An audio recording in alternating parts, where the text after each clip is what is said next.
Hello friends, आज मैं class 11 का चैप्टर नंबर जो 3 है जनरल, उसका आज हम प्रैक्टिकल प्रॉब्लम स्टार्ट करने जा रहे हैं।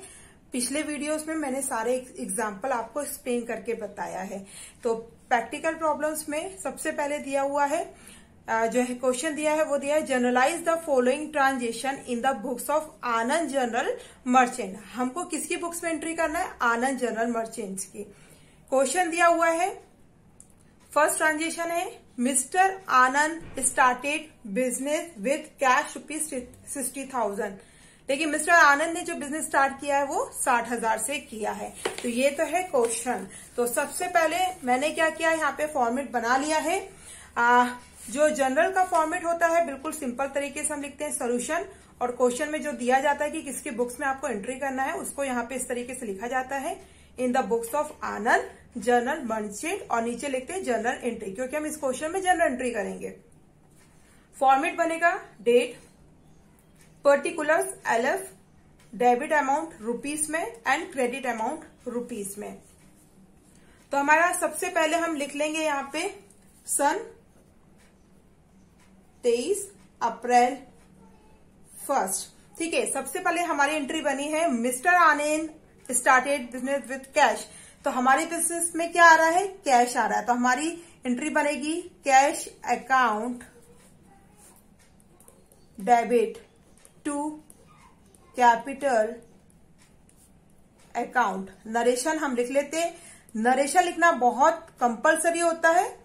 यदि आप नरेशन नहीं लिखेंगे तो नंबर आपके कट जाएंगे, और नरेशन कुछ नहीं, वही ट्रांजेक्शन का छोटा सा रूप है। तो आ जाएगा narration, being started business with cash. कितने रुपए से दिया है? 60,000 डेबिट में भी जाएगा और 60,000 क्रेडिट साइड में भी जाएगा। दूसरा ट्रांजेक्शन है अप्रैल 5 के लिए। 5 में क्या कह रहे हैं? Purchase goods for cash. हमने क्या किया? कुछ गुड्स परचेज करें, तो हमारी एंट्री बनेगी purchase account debit to cash account. Narration हो जाएगा being goods purchase for cash. हमने क्या किया? कुछ गुड्स परचेज करें कैश में। अमाउंट आ जाएगा दोनों साइड में 30,000 डेबिट में, 30,000 क्रेडिट में। ओके, यहां तक अच्छे से समझ में। थर्ड ट्रांजेक्शन हो रहा है वो है अप्रैल 7 के लिए। 7 के लिए कह रहे हैं sold goods of ₹10,000 to Suresh. Suresh, हमने कुछ सोल्ड गुड्स किए, किसको किए? सुरेश को किए हैं। तो हमारा क्या आ जाएगा? और इसमें क्रेडिट बेस पे है तो आ जाएगा आपका सुरेश, क्योंकि क्लियर नहीं किया है ना कि कैश में है कि नहीं है, तो हम इसको क्रेडिट मान के ही चल रहे हैं। Suresh account debit to sales account. Narration आ जाएगा being goods sold on credit to Suresh. देखिए ये आपको मेंशन करना पड़ेगा अपने नरेशन में कि हमने इसको क्रेडिट मान के यहाँ पे एंट्री बनाई है। यदि आप इसको कैश मान के एंट्री करेंगे तो Suresh account debit to cash आ जाएगा, ठीक है, लेकिन हम यहाँ पे क्रेडिट मान के चल रहे हैं। तो हम यहाँ पे आप इसका कितना अमाउंट आ जाएगा? 10,000 10,000। अगला ट्रांजेक्शन है अप्रैल 10 के लिए। दिया हुआ है purchase furniture from mister Govind on credit 30,000। देखिए इसमें बताया कि परचेज किया फर्नीचर गोविंद ने ऑन क्रेडिट बेस पे। तो हमारी एंट्री क्या हो जाएगी? Purchase account debit to purchase account debit to Govind. ठीक है, गोविंद अकाउंट। नरेशन आ जाएगा बीइंग फर्नीचर, क्योंकि इस प्रश्न में क्या हो रहा है? फर्नीचर परचेज हो रहा है, तो हम नरेशन में भी लिख सकते हैं being furniture purchased from Govind on credit. Amount debit side पे आएगा 30,000 एंड क्रेडिट साइड में भी आएगा 30,000। यहां तक आपको अच्छे से क्लियर हो गया होगा। अगला ट्रांजेक्शन दिया है अप्रैल 15 के लिए, दिया हुआ है paid for rent ₹3,000 and paid by debit card. ठीक है, तो हमने इस ट्रांजेक्शन में क्या कर रहे हैं, रेंट पे कर रहे हैं। तो हम सबसे पहले डेट लिख लेते हैं अप्रैल 15 के लिए। तो हम क्या कर रहे हैं इस क्वेश्चन में, रेंट पे कर रहे हैं। तो rent account debit to bank account. Bank word क्यों आ रहा है, क्योंकि हम इसमें जो पेमेंट कर रहे हैं वो डेबिट कार्ड के थ्रू कर रहे हैं। ठीक है, नरेशन क्या हो जाएगा, बीइंग रेंट पेड। ठीक है, और इसमें जो हमारा अमाउंट है वो 3,000 डेबिट में भी एंट्री करेंगे और 3,000 से हम क्रेडिट भी करेंगे। अगला ट्रांजेक्शन दिया है अप्रैल 21, purchase goods from Urmila on credit ₹70,000। हमने कुछ गुड्स परचेज करे हैं, किससे किए, उर्मिला से, और क्रेडिट बेस में किए। तो हमारी एंट्री बनेगी purchase account debit to Urmila's account.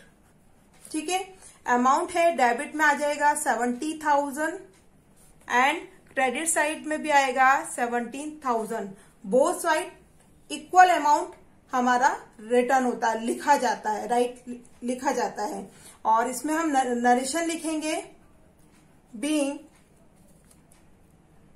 Goods purchase from Urmila on credit. हमने क्या उर्मिला से कुछ गुड्स परचेज करे हो, किस बेस पे किए, क्रेडिट बेस पे, तो इसलिए हम उसको नरेशन में शो कर देंगे। अगला है हमारा अप्रैल 27। अप्रैल 27 का ट्रांजेक्शन दिया हुआ है paid for transport 1,000 to united transport. हमने क्या किया है, पेड किए हैं ट्रांसपोर्ट के, है ना। तो हमारा क्या आ जाएगा, transport charges, transport charges account debit to cash account. Narration आ जाएगा being paid transport charges to, किसको कर रहे हैं, यूनाइटेड ट्रांसपोर्ट को। अमाउंट कितना है, बोथ साइड 1,000 एंड 1,000। अगला है अप्रैल 30, हमारा लास्ट ट्रांजेक्शन है। इसमें दिया हुआ है paid to Urmila ₹20,000 on behalf of Sharmila. देखिए पेमेंट किसने किया है, उर्मिला ने, लेकिन किसके बिहाफ पे किया है, शर्मिला, यानी कि पेमेंट करना था शर्मिला को, उसने किसके थ्रू करवाया है, उर्मिला के थ्रू। तो हमारा जो डेबिट होगा वो कौन होगा, शर्मिला, क्योंकि इनडायरेक्टली वे में पेमेंट कौन कर रहा है, शर्मिला, इसलिए शर्मिला के अकाउंट को हम डेबिट करेंगे। तो Sharmila account debit to cash account. Narration आ जाएगा being amount paid to Urmila. Payment कौन कर रहा है, उर्मिला, लेकिन किसका पेमेंट है, वो शर्मिला का पेमेंट है, इसलिए शर्मिला क्या हो जाएगी, debit on behalf of Sharmila. जो ट्रांजेक्शन में लिखा है उसी को आप नरेशन में लिख दीजिए, आपका नरेशन कंप्लीट हो जाएगा और ये लिखना भी कंपलसरी है। अमाउंट आएगा 20,000 एंड 20,000। अब क्या करना है, इस ट्रांजेक्शन को कंप्लीट करने के बाद हमें यहाँ पे खींचना है लाइन और इसका करना है टोटल। अधिकतर बच्चे यहीं तक लिखने के बाद सोचते हैं कि हमारा क्वेश्चन कंप्लीट हो गया, पर ऐसा नहीं है। जब आप जनरल एंट्री बनाते हैं तो आपको एग्जाम में ये टोटल करके भी बताना पड़ता है कि डेबिट का टोटल एंड क्रेडिट का टोटल बोथ आर सेम है कि नहीं। यदि एक भी अमाउंट या एक भी डेबिट का अमाउंट गलत आ गया या क्रेडिट का अमाउंट गलत आ गया, यानी कि आपका जो ट्रांजेक्शन है, आपने जो एंट्री करी है वो रॉन्ग करी है।